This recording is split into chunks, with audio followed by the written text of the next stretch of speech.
Well, then I'll begin with how it all started. I was here for 10 months sabbatical at the Arab Center in Doha. And I opted for this particular sabbatical in Doha because it is a very calm and quiet place. And for 8 months of my sabbatical, it was very calm. I'm not going to say almost boring, but very calm. So I told myself, I finished a book and I worked on another book, and so I did a lot of good things. I needed that sense of calmness until I one day realized that we are in the middle of a crisis. The media in later May, and then suddenly I wake up on the 5th of June and there is boycott, and there is closure of borders and no fly. I said, oh my God, now I can't even fly anymore. And then so I got a feeling similar to my feelings when Iraq threatened Kuwait, but not really on the 2nd. On the 2nd of August, they came. But on the 1st of August, I got the same feelings. It felt like war, just minutes before war. So I looked from the 10th floor where I was and looked, are there any tanks in the streets or honestly, I felt that the logical was to see the tanks in the streets. And I didn't find them. Said, oof, good.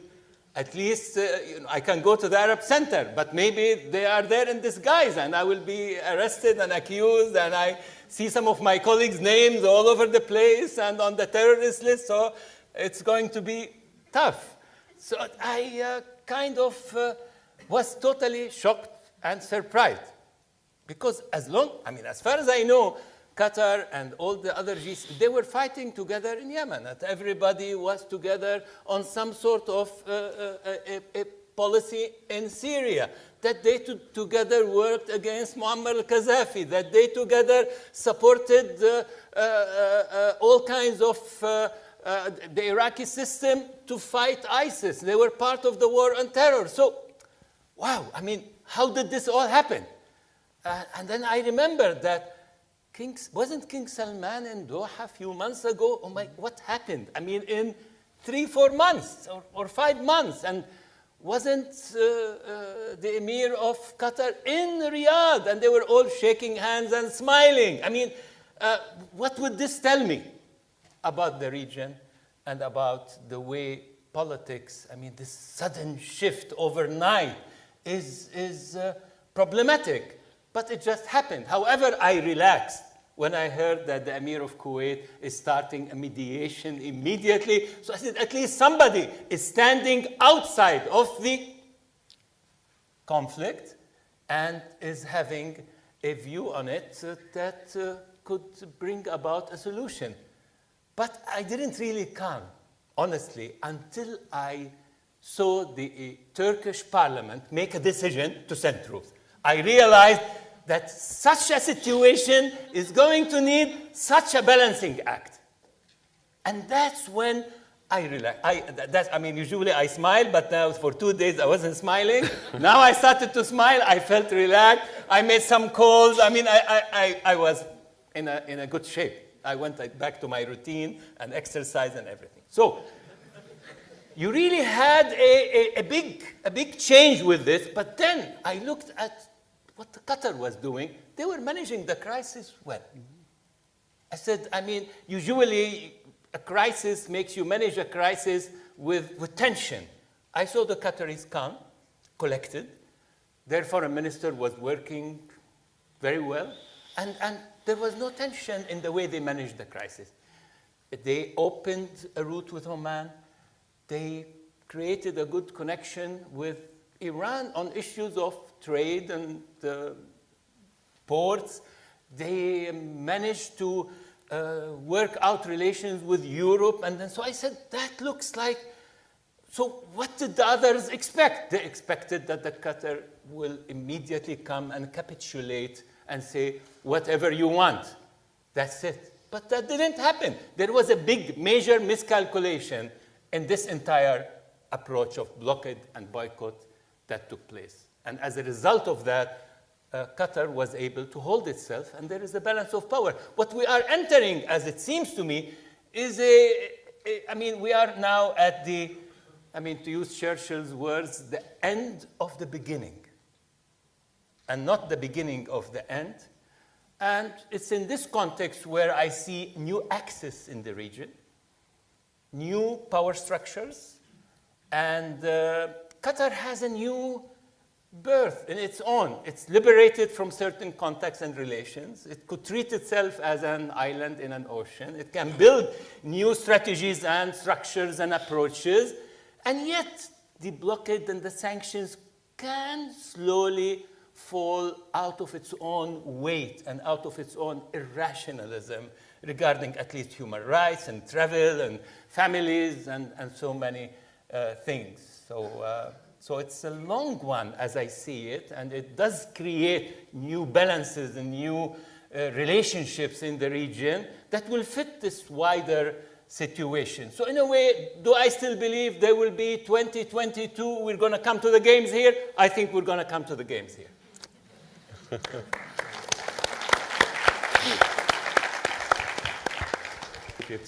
Qatar is winning this battle. Perfect, thank you. Very quick question and a quick response, if I may. You alluded to the possibility that new regional alignments might develop.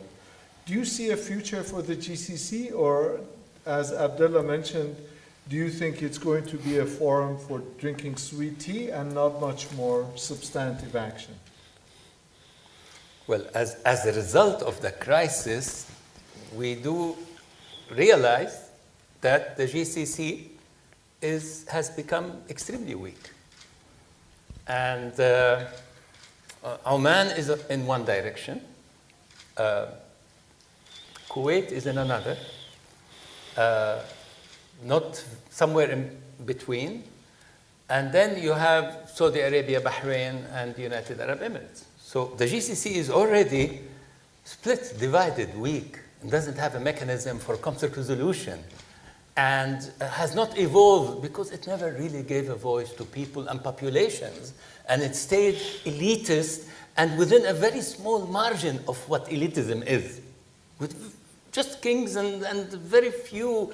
So it wasn't able to go beyond, couldn't even do the central bank, couldn't do much, only the identity card, and then lots of security cooperation, and now we see where we ended up. So my answer to this, is there a future for the GCC? The only future for the GCC, if there is a reform plan, and the reform plan is going to require participatory approaches to populations, and so far this is not in the making. So again, I see new axis in the region. I see Qatar, Turkey, Europe, other countries, Oman. Trade routes are going to change and shift. The trade route also with Iran is going to take a certain direction. So this changes, geopolitical, strategic changes in the GCC and among its states and in the region.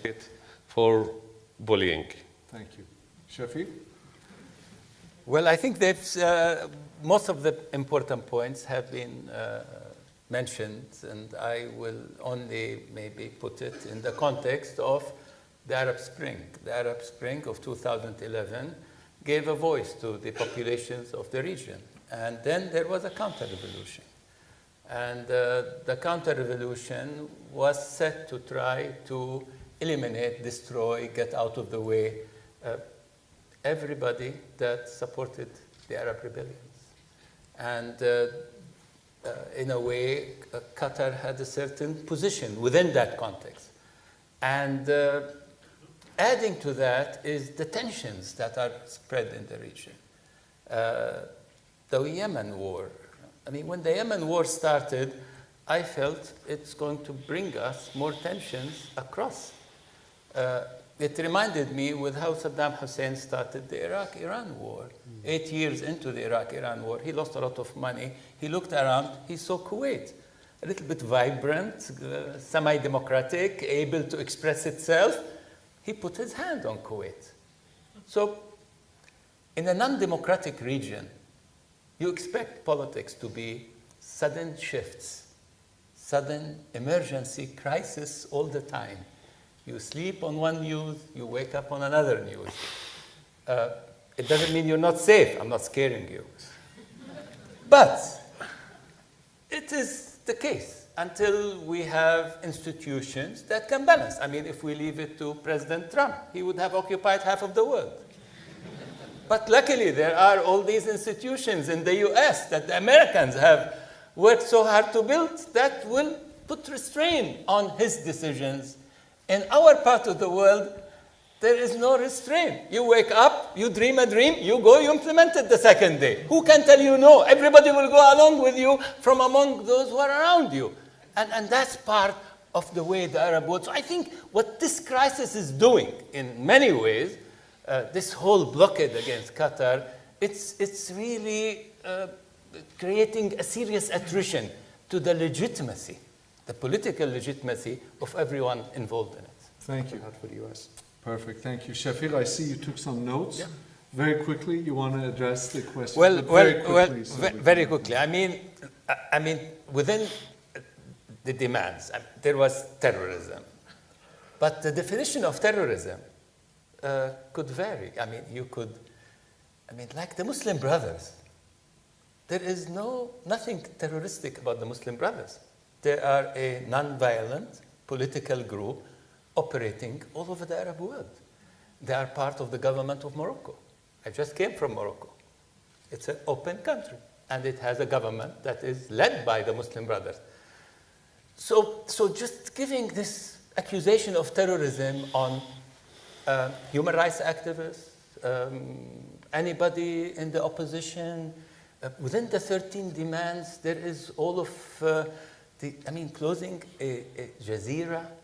This is very medieval, right? I mean, I will have to agree on that. This is very medieval. It's like saying we have to close France 24. It's too much critical of certain. We have to close the BBC. It's too critical of other countries.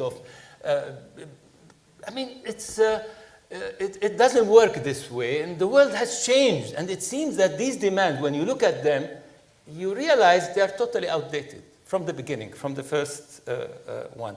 That you don't naturalize citizens from the 4 countries or 3 countries, wherever, who are stripped of their citizenship. I mean, why? I mean, you prefer Canada to naturalize them, and USA and Australia, and why? I mean, everybody, they'll be definitely able to say more if they go to Canada and Australia. Actually, it's better to be in Qatar. There'll be some limitations. You want Hamas not to have any leader in Qatar? Why? You prefer they go to Iran? They will. Then you're bringing Sunnis and Shias on one cause. And who said Hamas is terroristic? I mean, this is strange. Hamas has never, despite all the different points of view about Hamas has never done any military operation outside the territory of occupation and Palestine. Never. It has focused on the land of Palestine, full stop. Like the South Africans, whenever they did. Even if you are critical of violence, but they have done it in their own land because they have been subjugated to blockade and siege and violence. So to come and say Hamas is terrorist, while they have never done anything close to anything similar to what ISIS and Qaeda and all of the others do. It's not an international terroristic organization to have a position against it. So looking at these demands, they're too out of date, too limiting, and in the end of the day, they do not speak to any serious issue. And we see the foreign minister of the US, Tillerson, making an agreement on terrorism with the foreign minister of Qatar, and yet the blockade continued. So I thought maybe when they signed this, the blockade will go, since terrorism was the issue. And then there was all this list of names. I mean, nobody heard of them in the United Nations. Nobody heard of them in any international terrorist list. So we can make up lists and we can make up accusations, but that does not mean people do not read and see and understand. The Kuwaiti media. Kuwaiti media, well, never judge a situation from the media. In fact, you read the Saudi media and we all see what is happening. I would say 90% of the Saudis do not approve of the blockade. Every Saudi I have encountered has not been happy about what was going on. So there is a disconnect. So even in Kuwait, there is a disconnect. The media tends to also, the official media, the newspapers, to reflect the owners more than the actual editorial board or editorial policy. And the editorial board and policy is a reflection of who owns the newspaper.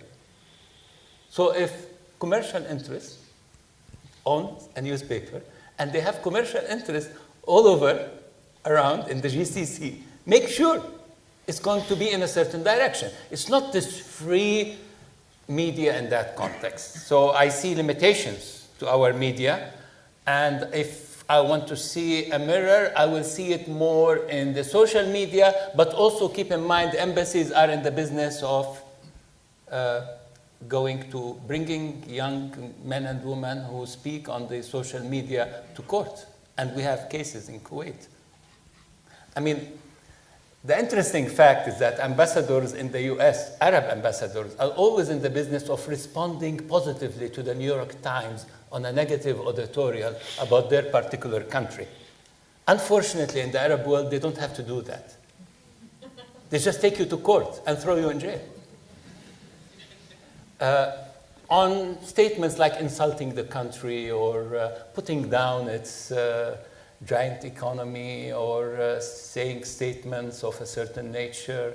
So we struggle. I mean, and Kuwaitis who are trying to express freely struggle within that context. After all, Kuwait is a small country and there are all these influences and these regional shifts. However, I think the mediation of Sheikh Sabah, the Emir of Kuwait, has been very genuine, very accurate, very deep, very serious. Despite all the issues of the region, has come up to the moment, to the point where going to the White House and saying that there was a military option and we were able to help prevent it, and that the media is getting very low recently, and that to be able to make statements like when he was the Emir of Kuwait, particularly in Riyadh during the Trump summit with the Arab GCC countries in May, he didn't sense that there was any problem whatsoever. Everything was good. So that's also telling about this whole situation. I wanted to comment on the others, if you allow me. Go ahead. And if you don't, I'm also... No, go ahead. Okay. And then we want to turn it over to the troublesome... yes. Abdullah Babour. So going to the other questions, Egypt is an important state, is an important country. It had a rebellion, a revolution. It had an elected government. Then there was a coup and a counter-revolution. And the Gulf got involved in one direction or the other. So I think there is an Egyptian side to this entire situation. However, whatever we say, there is a new president, President Morsi, but he also leads his country, President Sisi, who leads his country while the former president and all the former cabinet, plus 60,000, are in jail. So to tell me that Egypt can fly without addressing this issue is totally a contradiction in terms.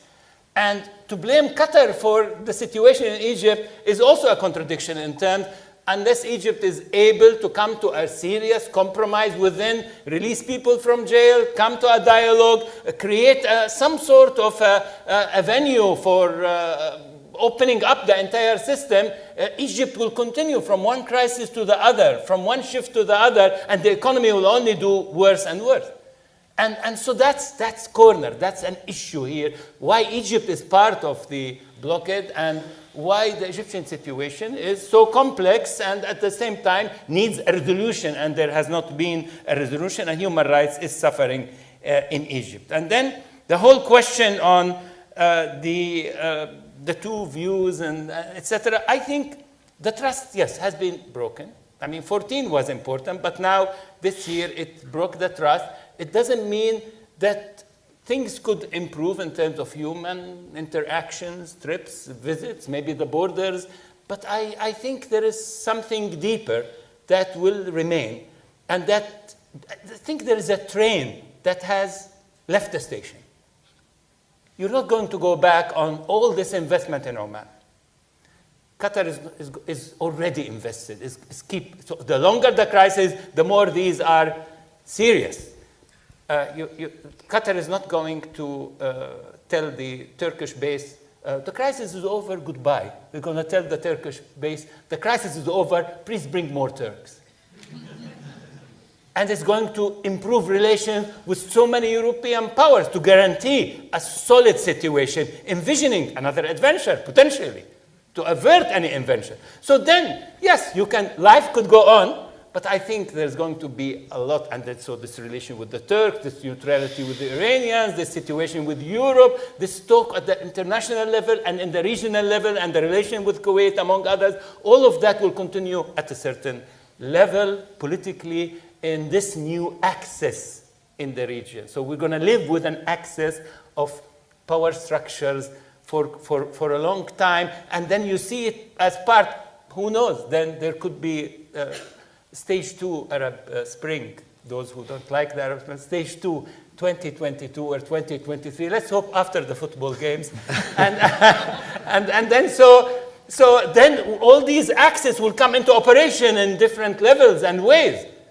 There is nothing you see today in the region. As you take a picture and a photo of the leaders and the rulers and the governments and the structures and the civil wars, 6 years from now, you could have a totally different picture. Totally different picture. That's not the case in more stable economies and democracies. This is the case in our part of the world. So you are in a very interesting place, in a place where you learn every day new things, high risk but high return. Excellent.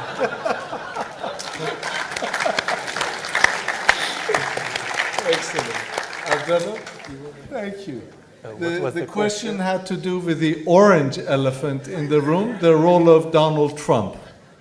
Please, yes, go ahead. Okay. Absolutely. So, Gulf Spring, we're always in a spring. After all,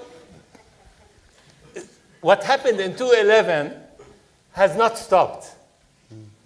And every power that has tried and worked hard to bring it back to where it happened and existed before 2011 has failed and will fail. The Arab world has changed, and the new generations are multiplying, and the requirements of political systems will not keep up with this new generation. So change is in motion, whether we see it or it is underpinning, it is there, and therefore I see spring all the time happening, dormant and not dormant. So you will see it now, tomorrow, after tomorrow. It is in the region, and the Gulf is part of the region. However, I see that this crisis has brought the Arab world's problems and issues and conflict to the Gulf. I thought in the beginning that the Gulf can isolate itself from the rest of the region. We have all these wars around that, but now it is part. So this is also telling us that there's something wrong structurally that produces a crisis. And only by addressing the root causes of these structural problems can we find ways that will allow us to have a safer life and less crisis-ridden. So that's my answer to the spring. And then regarding the Trump, yes, he is present. I have to admit, I mean, even in the crisis,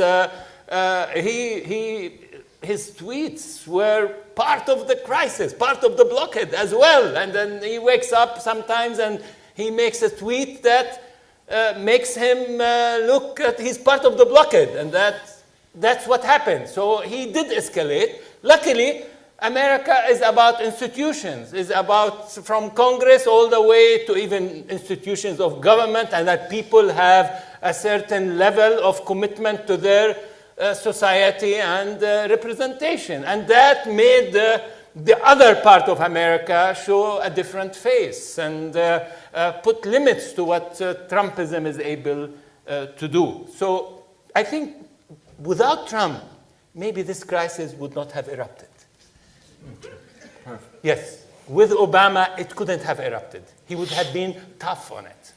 But with Trump, there was an opportunity, and there was a lot of finances going on that happened when you all saw the Riyadh conference. So I think that was an enabler to the crisis. But I think that also has reached